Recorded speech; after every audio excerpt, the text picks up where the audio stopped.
네, 우리가 십계명에 대해서 계속 살펴보고 있습니다.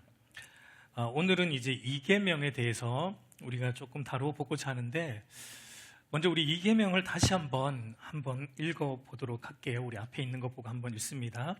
너를 위하여 새긴 우상을 만들지 말고 아래로 땅에 있는 것이나 땅 아래 물속에 있는 것에 어떤 형상도 만들지 말며 그것들에게 절하지 말며. 아멘. 1계명은 우리가 그동안 살펴보았지만 1계명은 후에 대한 내용이었다면 2계명은 영어로 하면 how에 대한 내용이라고 말할 수 있습니다. 그러니까 무슨 말이냐면 1계명은 누가 참 하나님인가, 그러니까 성경이 말하는 삼위일체 하나님이 모든 만물을 창조하시고 운행하시고 다스리시는 창조주 하나님이자 또 타락한 인류를 다시 구속하여 회복하시는 유일하신 구원주 하나님이다라는 것이 1계명이 말하는 거였어요. 그러니까 1계명은 우리에게 삼위일체 하나님 외에 다른 어떤 것도 하나님일 수 없고 하나님이어서도 안 되고, 특별히 믿는 신자인 우리에게는 삼위일체 하나님 외에 다른 것을 하나님처럼 믿고 의지해서도 안 되고, 하나님만이 주실 수 있는 행복, 만족, 기쁨, 위로, 구원을 다른 것에서 우리는 찾아서는 안 된다라는 것이 1계명이 우리에게 가르쳐주고 있는 것이었습니다. 2계명은 이제 how에 대한, 어떻게 해야 되는 내용인데, 그러면 유일하신 참 하나님을 우리는 어떻게 섬겨야 하는가, 어떤 방식으로 하나님을 예배해야 하는가, 우리 유일하신 하나님과 우리가 어떻게 관계를 맺는 것이 바른 것인가, 이 어떻게라는 부분을 2계명이 다루고 있습니다. 먼저 그러면 우리가 하나님을 형상화하지 말라, 왜 하나님을 형상화하면 안 되는가, 이 근본적인 이유를 한번 생각해 보겠습니다. 사실 여러분, 이거는 우리가 조금만 생각해 보면 간단한 이유입니다. 여러분, 하나님을 형상화하는 것 자체가 여러분 가능합니까? 불가능합니다. 왜 그렇습니까? 하나님은 형상이 있으세요, 없으세요?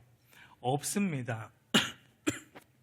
하나님은 영이시기 때문에 우리 요한복음 4장 24절 말씀 보면 하나님은 영이시니 예배하는 자가 영과 진리로 예배할지니라. 그러니까 여러분, 하나님은 형상이 없는 영이시기 때문에 하나님을 형상으로 표현하는 것 자체가 불가능한 것입니다.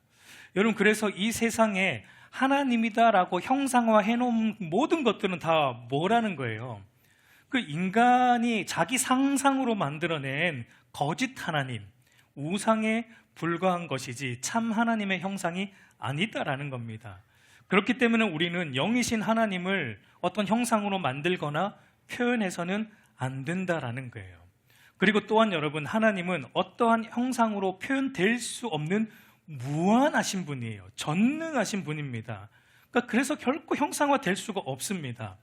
이사야 선지자가 이렇게 말해요. 이사야 40장 18절 말씀 한번 같이 읽어볼까요? 그런즉 너희가 하나님을 누구와 같다 하겠으며 무슨 형상을 그에게 비기겠느냐.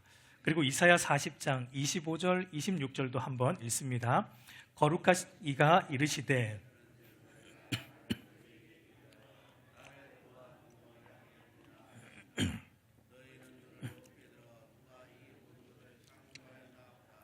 주께서는 수요대로 만상을 이끌어내시고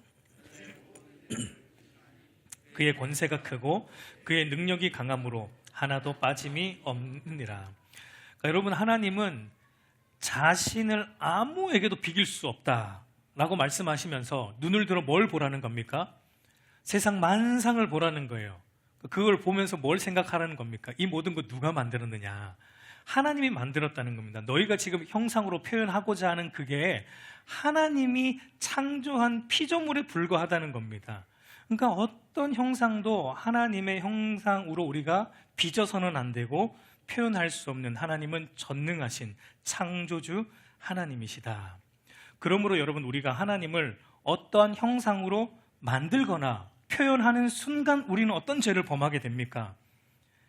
전능하신 하나님을 이만한 하나님으로, 이 형상의 하나님으로 왜곡하고 축소하는 죄를 그러니까 그게 신성모독입니다. 신성모독죄를 범하는 것이기 때문에 하나님을 어떠한 형상으로 만들거나 표현해서는 안 된다. 이것이 형상화를 금지하는 근본적인 이유입니다.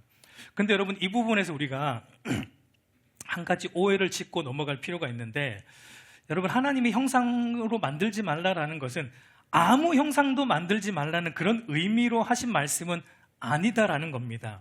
예를 들어 여러분, 성막을 한번 생각해 보세요. 하나님은 모세에게 성막을 만들라고 하실 때 법궤 위에 무슨 형상을 만들라 그러셨죠? 법궤 위에 그룹들의 형상을 만들라고, 하나님이 형상을 만들라고 명령하셨어요.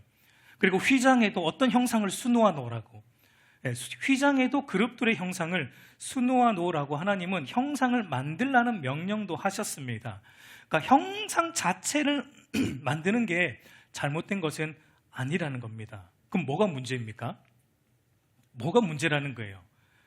그 형상에 어떤 영적 효력이 있는 것으로 간주하지는 말라는 겁니다. 그 형상에 신적 의미를 부여하지 말라는 거예요. 왜냐하면 하나님에게만 영적 능력이 있기 때문에, 하나님에게서 모든 것이 나오는 것이지 하나님이 아닌 다른 어떤 형상들에게서 능력이 나오는 것이 아니기 때문입니다. 여러분, 이것은 사무엘하 4장을 보면 이스라엘이 법궤 자체에 어떤 신적 능력을 부여하고 있는 모습을 통해서 잘 볼 수 있는데, 우리 사무엘상 4장 3절을 보면 백성이 진영으로 돌아오매 이스라엘 장로들이 이르되 여호와께서 어찌하여 우리에게 오늘 블레셋 사람들 앞에서 패하게 하셨는고 여호와의 언약궤를 실로에서 우리에게 가져다가 우리 중에 있게 하여 그것으로 우리를 우리 원수들의 손에서 구원하게 하자 하니라고 말합니다. 여러분, 이스라엘 백성들이 블레셋과의 전투에서 패했어요. 졌습니다. 그러니까 지고 나니까 이들이 어떤 일을 합니까? 여호와의 언약궤를 전쟁터로 가져오자. 언약궤가 없어서 우리가 전쟁에 졌나 보다. 그들이 그런 생각을 한 거예요. 이들이 하나님 말씀대로 살지 않아서 진 것인데, 이들은 법궤 자체가 우리 전쟁터에 있지 않았기 때문에, 그러니까 언약궤에 이들은 어떤 신적 능력이 있는 것으로, 영적 효력이 있는 것으로 간주한 것, 이것이 바로 이계명의 죄를 범하고 있는 겁니다. 여러분, 법궤, 언약궤가 상징하는 것은 하나님의 왕대심이죠. 하나님의 통치를 상징하는 게 법궤예요. 여러분, 이스라엘 백성들은 이 법궤를 통해 무엇을 봐야 됩니까? 하나님이 나의 왕이시고 나는 하나님의 통치를 받아 살아가야 하는 자임을 법궤를 통해 봐야 되는데, 이스라엘 백성들은 법궤를 통해 그건 보지 않아요. 그러니까 법궤 자체만 나와 함께 있으면 이 전쟁은 이길 수 있다. 그러니까 법궤에 어떤 능력이 있는 것으로 생각한 거예요. 이것이 정확하게 1계명과 2계명을 동시에 어기고 있는 모습입니다. 예를 들어 또 카톨릭을 생각해 보면 성모 마리아 상에게 어떤 특별한 영적 능력이 있는 게 아니라는 겁니다. 성모 마리아 상 앞에 가서 기도하면 예수님이 우리 어머니 앞에서 기도하니까 내가 기도를 좀 더 잘 들어줘야지, 이렇게 안 하신다는 거예요. 여러분, 우리는 다른가요? 우리 기독교인들 안에도 그런 문제는 빈번하게 일어납니다. 대표적인 게 십자가. 여러분, 십자가 자체에 어떤 능력이 있는 것처럼 생각하면서 십자가 붙들고 기도하면, 십자가 앞에서 기도하면 하나님이 더 기도 잘 들어주실 것처럼 생각하는 것, 이게 바로 형상화하는 죄를 범하는 것과 똑같은 겁니다. 그리고 여러분, 차에다가 십자가 목걸이 걸어놓으면 하나님이 더 지켜주실 것 같고, 십자가 목걸이 하고 다니고, 십자가 팔찌 하고 다니고, 십자가 액세서리를 하고 다니면 왠지 마음이 편안하고 하나님이 더 보호해 주실 것 같은, 이게 바로 여러분 2계명을 어기는 거예요. 그 형상에 의미를 부여하면 안 돼요. 영적 능력은 누구에게만 있습니까? 형상이 있는 게 아니라 하나님께만, 예수 그리스도에게만 있다라는 겁니다. 우리 한국교회는 특별히 여러분, 목사도 그렇게 생각할 때가 많죠. 내가 기도하는 것보다 목사님이 기도해 주시면, 목사님이 손을 얹고 안수 기도해 주시면 더 기도가 잘 응답될 것 같고, 이게 여러분 2계명을 어기는 겁니다. 목사에게서 능력이 나오는 게 아니에요, 여러분. 누구에게서 나옵니까? 하나님에게서 나와요. 예수님에게서 나옵니다. 우리 목회자들이 이 부분을 특히 조심해야 되고 성도들도 조심해야 돼요. 물론 여러분, 목사가 안수기도 할 수 있습니다. 제가 나중에 이제 세례를 줄 때는 안수기도를 할 거예요. 그럴 때는 여러분 안수기도 할 수 있어요. 그 자체를 하면 안 된다는 말이 아니에요. 목사에게 뭔가 특별한 게 있겠지, 그런 생각 여러분 하시면 안 됩니다. 특별한 거 전혀 없어요. 하나님에게만 특별함이 있고 예수님에게만 특별함이 있습니다. 그러면 여러분, 왜 우리는 자꾸 눈에 보이지 않는 영이신 하나님을 왜 우리는 자꾸 눈에 보이는 어떤 형태로 만들고 싶은 욕망이 우리 안에 왜 이렇게 있을까요? 우리는 자꾸 뭘로 표현하고 싶어요. 그 이유를 오늘 이계명은 이렇게 말합니다. 우리 4절과 5절 전반부를 다시 보면 우리 한번 같이 읽어볼까요? 너를 위하여 새긴 우상을 만들지 말고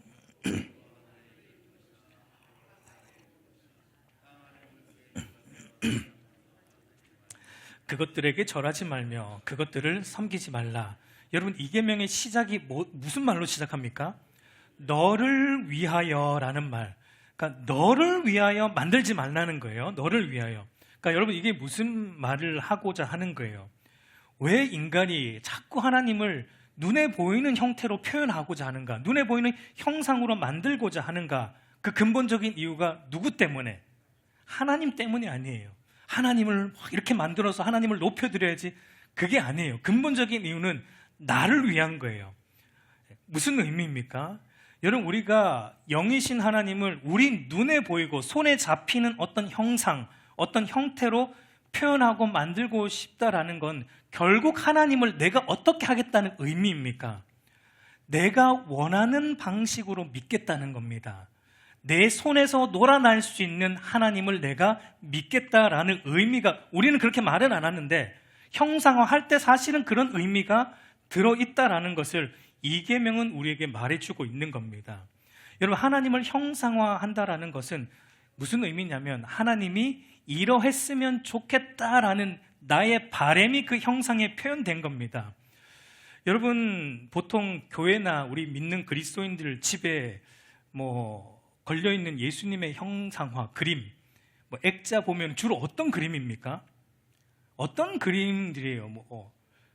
긴 흰 옷을 입고 온화한 표정으로 우리를 향해 손을 벌리고 있는 모습이나 항상 푸른 초장에서 지팡이를 들고 양을 거느리고 계신 온화한 목자 예수님의 모습, 이런 액자.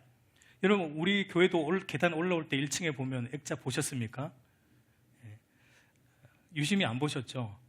거기 보면은 전혀 유대인처럼 안 생긴 예수님, 전혀 유대인처럼 안 생긴 미국 사람처럼 생긴 예수님이 한 분 계세요. 거기 걸려 있어요.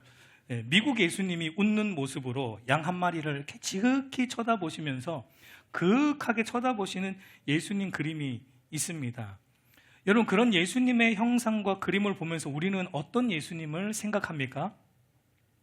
자기 백성을 향해 언제나 손을 뻗어주시는, 잡아주시는 사랑의 예수님, 자기 양들을 끝까지 지키시고 보호하시는 목자 되신 예수님을 생각합니다. 맞습니다.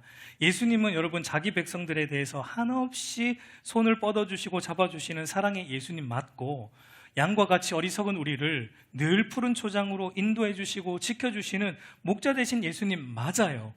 예수님을 그렇게 생각하는 게 전혀 문제되지 않습니다. 그러면 무엇이 문제입니까? 예수님의 그런 부분만 좋아하게 되는 것이 문제라는 거예요. 여러분, 예수님은 죄인을 불쌍히 여기시는 사랑이신 분이 맞지만 동시에 어떤 분이라는 겁니까? 죄에 대해서 분노하시는, 죄를 심판하시는 어미하신 하나님이세요.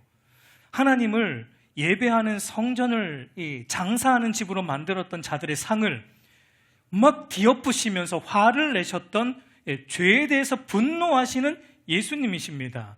참된 믿음이 없이 형식에 매여있는 바리새인들을 향해서 독사의 자식들아, 너희에게 화가 있을지어라라고 독설도 거침없이 퍼부으셨던 죄에 대해서는 분노하시는 하나님이세요. 근데 여러분, 한번 보세요. 교회나 아니면 우리 믿는 그리스도인들의 집에 이런 액자 걸려 있는 분들 보셨어요? 화를 내시는 예수님, 상을 뒤엎으시는 예수님, 욕하시는 예수님, 이런 액자는 여러분 안 만듭니다. 잘 없습니다. 여러분 왜 그렇습니까?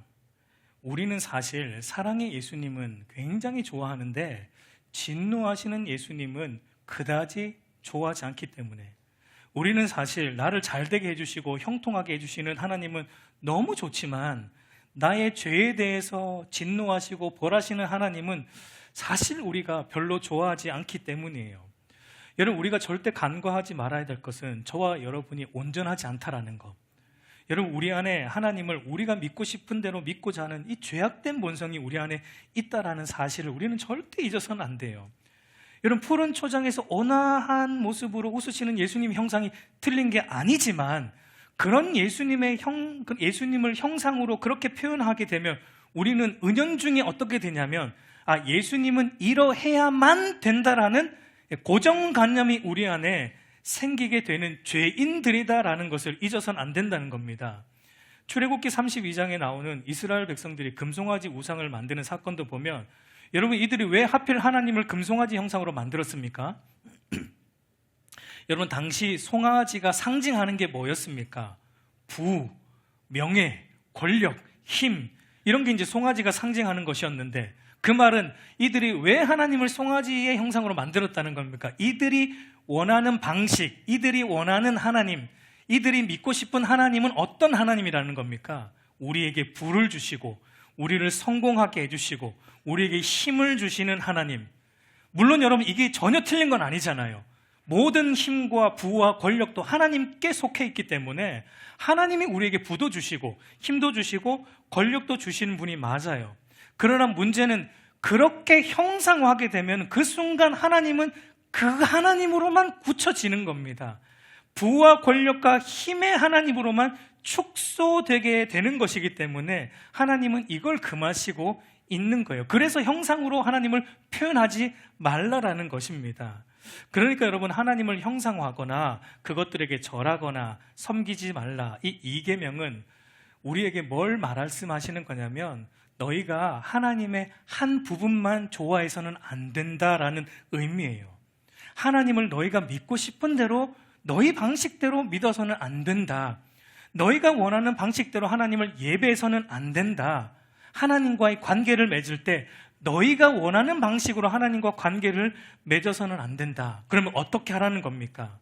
성경이 가르쳐주는 하나님의 모든 부분을 우리가 다 받아들여야 되고, 성경이 말하는 하나님의 모든 부분을 우리가 다 믿어야 하고, 성경이 말하는 하나님의 모든 부분을 우리가 다 섬겨야 하고, 성경이 말하는 모든 부분을 우리가 다 하나님을 예배해야 한다라는 것이 이계명의 핵심입니다. 여러분, 우리가 좋아하든 싫어하든 하나님은 사랑의 하나님이신 동시에 진노의 하나님이십니다. 구원의 하나님은 심판의 하나님이시기도 합니다. 여러분, 내가 아버지에 대해서 안 좋은 기억이 있다고 해서 하나님을 아버지로 안 부를래, 나는 어머니 하나님으로 부를래, 이거 안 된다는 겁니다. 이단 중에 있잖아요. 어머니 하나님 부르는 사람들 있잖아요. 그렇게 해서는 안 된다는 거예요. 내 원하는 방식으로. 나의 정치적 성향이 보수이고 혹시 아니면 진보일 때 하나님을 보수의 하나님, 아니면 하나님은 진보의 하나님, 이렇게 하나님을 만들어서는 안 된다는 거예요. 하나님이 원하시는 방식대로 우리는 하나님을 믿어야 된다는 겁니다. 그래서 필립 라이큰이라는 신학자는 이런 말을 합니다. 우리 한번 같이 읽어보겠습니다. 하나님의 속성 중 우리가 좋아하는 일부만 강조하고 나머지를 경시하는 신학과 예배가 우상을 만들어 숭배하는 행위이다. 이계명을 이렇게 설명하고 있습니다.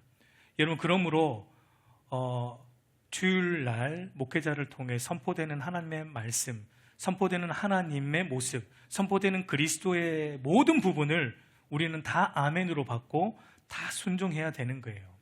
내가 듣기 좋은 것만 동의하고 듣기 싫은 부분은 동의하지 않는 것은 1계명과 2계명을 어기는 것과 똑같다라는 겁니다.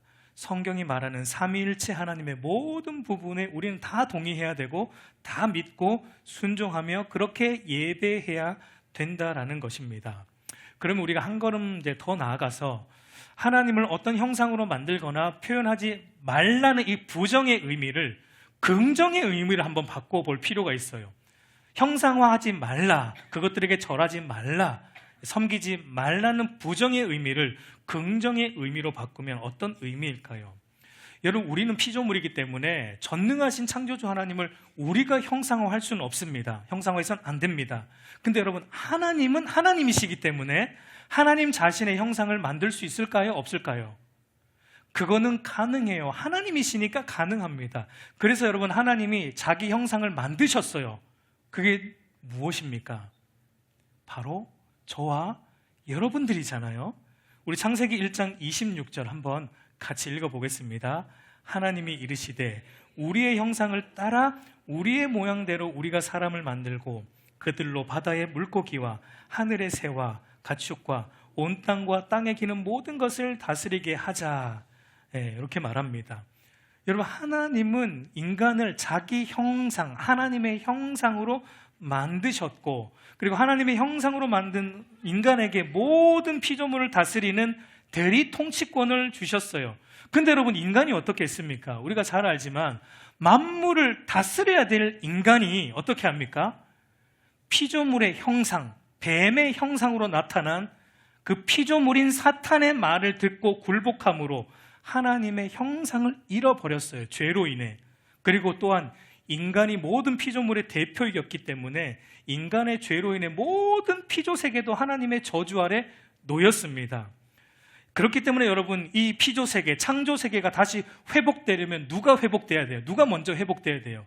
우리 인간, 하나님의 형상인 인간이 먼저 회복돼야 돼요. 여러분, 구원은 흔히 재창조라고 말하는데 재창조는 창조의 역순으로 일어납니다. 창조의 순서는 인간이 제일 마지막 날에 창조됐잖아요. 구원, 재창조는 그 반대 순서예요. 인간이 먼저 회복이 되어야지, 하나님의 형상인 인간이 먼저 회복돼야지 이 모든 피조세계가 회복돼요. 만물의 회복은 인간의 회복으로 시작된다는 것입니다. 그래서 하나님은 죄로 인해 하나님의 형상을 잃어버린 인간을 다시 회복하여 만물을 재창조하시기 위해 누구를 이 땅에 보내주셨습니까? 우리 성찬 시즌을 맞이하고 있는데 누구를 이 땅에 보내주셨습니까? 예수 그리스도. 여러분, 예수 그리스도는 누구입니까? 하나님의 참 형상이에요. 하나님의 완전한 형상입니다. 골로새서 1장 15절 한번 같이 읽겠습니다.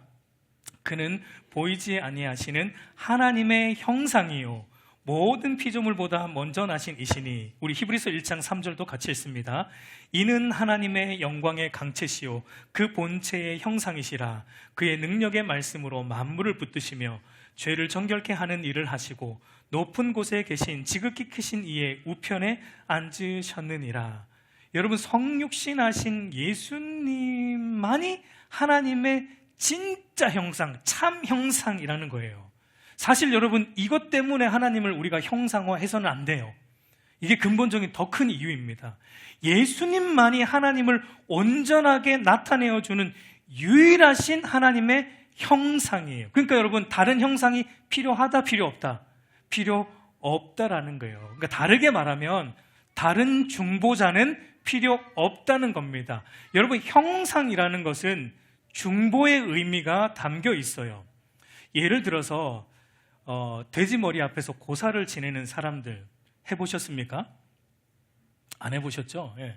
돼지 머리 앞에서 고사를 지내는 사람들이 여러분, 그 돼지가 진짜 신이라고 믿고 그 앞에서 절합니까? 그건 아닐 거예요. 예, 그건 아닐 거예요. 여러분, 돼지가 진짜 신이라고 했으면 그거 고사 끝나고 그거 잘라서 어떻게 먹을 수 있을까요? 그거 못 먹죠. 신이라고 생각하면은. 돼지가 진짜 신이라 그러면 여러분, 그 맛있는 삼겹살 우리 못 먹습니다. 예, 다행이에요. 예, 단지 그들이 어떻게 하는 거냐면 그 복스럽게 생긴 돼지, 복스럽게 웃고 있는 돼지가 자신의 소원을 신에게로 이어주는 하나의 매개체로 그들은 생각하고 그 앞에서 절하는 겁니다. 그러니까 그러니까 여러분, 이 계명은 우리를 하나님께로 인도하는 중보자, 매개체, 중보자는 누구밖에 없다는 거예요. 하나님의 참 형상이신 예수 그리스도밖에 없기 때문에 너희는 어떤 중보자도 만들지 말라는 겁니다. 어떤 형상도 만들지 말라는 거예요. 그래서 여러분, 죄로 인해 하나님을 떠난 우리를 다시 하나님께로 돌아가게 하시기 위해 참 형상, 하나님의 참 형상이신 예수님이 이 땅에 오셨고 성육신 하셨고 우리를 대신하여 십자가를 지심으로 우리의 모든 죄를 사하시고 구원하여 주신 거예요. 그러므로 여러분, 구원받은 신자인 우리가 이제 하나님의 형상을 만들 때 어떻게 만들어야 됩니까? 여러분, 하나님의 형상을 만들지 말라는 말을 적극적인 표현으로 하면 너희는 하나님의 형상을 만들어라 이렇게 말할 수 있는데, 우리가 어떻게 하나님을 만들어야지 바르게 만드는 겁니까? 그러니까 이제 우리가 깎아 만드는 건 돌이나 나무가 아니고 뭘 깎아야 돼요? 우리 자신을 깎으라는 겁니다. 그리스도 안에서 회복된 하나님의 형상인 우리 자신을 깎아서 더욱 하나님의 형상으로 빚어져 가라는 게 이 계명이 우리에게 말하고 있는 겁니다. 골로새서 3장 10절 이렇게 말합니다. 새 사람을 입었으니 이는 자기를 창조하신 이의 형상을 따라 지식에까지 새롭게 하심을 입은 자니라. 갈라디아서 4장 19절도 보면 나의 자녀들아 너희 속에 그리스도의 형상을 이루기까지 다시 너희를 위하여 해산하는 수고를 하노니. 그러니까 그리스도 안에서 여러분, 우리 안에 하나님의 형상이 이제 회복이 되었습니다. 자, 우리 자신을 그래서 더 그리스도의 형상으로 자라가도록 날마다 우리를 이제 쳐서 깎으라는 거예요.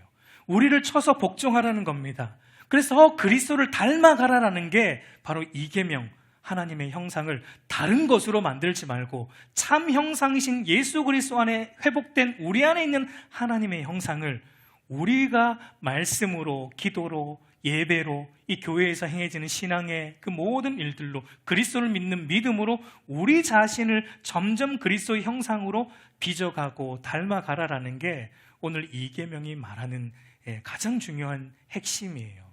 이것이 여러분, 하나님을 참되게 섬기는 방법이고 하나님을 참되게 예배하는 방법이고 하나님과 바른 관계 안에 있는 방법이다라는 겁니다.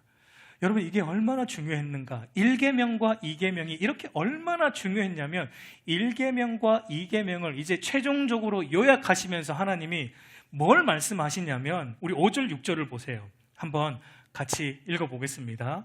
그것들에게 절하지 말며 그것들을 섬기지 말라. 나 내 하나님은 여호와는 질투하는 하나님인즉 나를 미워하는 자의 죄를 갚되 아버지로부터 아들에게로 3, 4대까지 이르게 하거니와 나를 사랑하고 내 계명을 지키는 자에게는 1000대까지 은혜를 베푸느니라.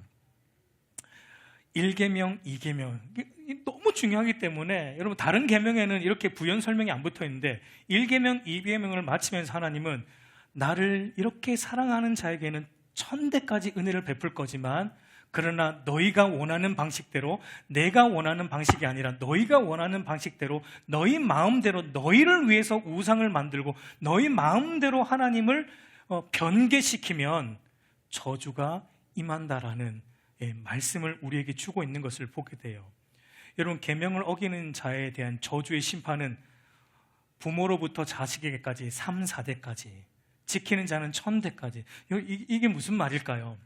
부모의 죄가, 여러분, 우리 부모가 죄를 지으면 그 자식들도 저주받는다 이런 의미입니까? 아닙니다. 그런 의미 아니에요. 그런 식으로 잘못 오해할 수 있기 때문에 하나님이 또 이렇게 우리에게 말씀해 주셨어요. 에스겔서 18장 20절 우리 한번 같이 읽겠습니다. 범죄하는 그 영혼은 죽을지라. 아들은 아버지의 죄악을 담당하지 아니할 것이요 아버지는 아들의 죄악을 담당하지 아니하리니 의인의 공의도 자기에게로 돌아가고 악인의 악도 자기에게로 돌아가리라. 그러니까 여러분, 죄에 대한 심판이 3, 4대까지 이른다라는 이 말은 아버지의 죄를 본받아 그 아버지와 똑같이 죄를 짓는 자녀가 이렇게 죄에 대한 심판을 받게 된다는 내용입니다. 그리고 여러분, 은혜가 1000대까지, 계명을 지키는 자에게 1000대까지, 이것도 여러분, 부모가 잘 믿으면 자녀도 저절로 잘 된다 이런 얘기가 아니에요. 이 잘못 이해하는 겁니다. 바로 부모의 신앙을 본받아, 믿는 부모의 신앙을 본받아 자녀들도 이렇게 계명을 지키고 살아갈 때 하나님의 은혜가 임한다라는 것을 말하고 있어요. 그러니까 여기서 여러분 핵심을 우리가 알아야 되는데 하나님의 마음을 보라는 겁니다. 핵심은 하나님의 마음이 어디에 있는지 보라는 겁니다. 하나님의 진노는 3, 4대예요. 3, 4대. 하나님의 은혜는 1000대라는 거예요. 그러니까 하나님의 마음이 어디에 있다는 겁니까? 하나님의 마음은요, 진노는 빨리 끝내고 싶은 거예요. 우리의 죄를 심판하는 거 그냥 빨리 끝내고 싶어요. 그냥 3, 4대만으로 끝내고 싶어요. 근데 우리에게 은혜 베푸는 건 어떻게 하고 싶다는 거예요? 1000대까지 은혜 주고 싶다는 거예요. 너희에게 영원히 내가 은혜 베풀고 싶다는 거예요. 이게 하나님의 마음이라는 거예요. 그러니까 여러분, 하나님이 우리에게 하나님이 원하는 대로만 쫓아오면은 내가 그냥 은혜를 그냥 말 안 해도 아시겠죠. 내가 원하는 대로만, 하나님이 말씀하신 대로만 쫓아오면 내가 그냥 물 붓듯이 은혜를 부어주겠다는 겁니다. 1000대까지. 그러면 1001대는 안 준다고요? 1000이라는 숫자는 영원함을 상징하는 성경에서 상징적 숫자예요. 영원히 은혜를 주시겠다는 거예요. 하나님의 마음을 보라는 겁니다. 이 안에 담겨있는 우리 사랑하는 성도 여러분, 이제 말씀을 맺겠습니다. 여러분, 하나님은 우리에게 무궁한 은혜를 베풀기를 원하십니다. 근데 그 안에 거하는 길은 내가 원하는 방식을 따라서는 안 돼요. 여러분, 자꾸 우리 마음속에서 솟아나는 우리의 욕망대로, 내가 원하는 대로 하나님을 따라가서는 안 되고, 하나님을 믿어서도 안 되고, 내가 원하는 하나님 상을 자꾸 만들어 내서는 안 돼요. 하나님이 이랬으면 좋겠어. 그거 하지 말라는 거예요. 성경에 기록되어 있지 않느냐. 하나님이 어떤 분인지 성경에 다 기록되어 있지 않느냐. 성경에 나오는 대로 하나님이 원하는 대로 너희는 하나님을 모든 부분을 다 받아들이고 다 믿어야 된다.